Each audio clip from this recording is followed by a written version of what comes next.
Hello everyone and welcome back to my YouTube channel with another useful and informative video.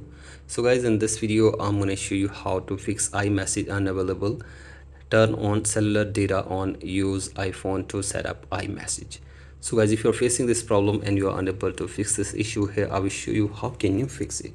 So guys, for that you have to simply open settings on your device and then tap on general and then tap on software update and update your software. And after this, go back and tap on date and time and set your date and time from here. Then go back and now tap on language and region and select your country or region correctly.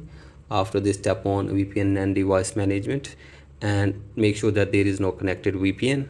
After this, tap on transfer reset iPhone, tap on reset and reset network settings of your device.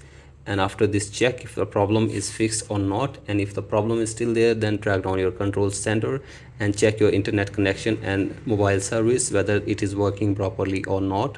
And if there is any problem regarding this, you have to simply fix it, and after this, restart your device for one time as well. So guys, do this, and after this, hopefully your problem will be fixed. So guys, that's it for today's video. Hope this video helps you. Please like and subscribe to my YouTube channel as well. Thank you.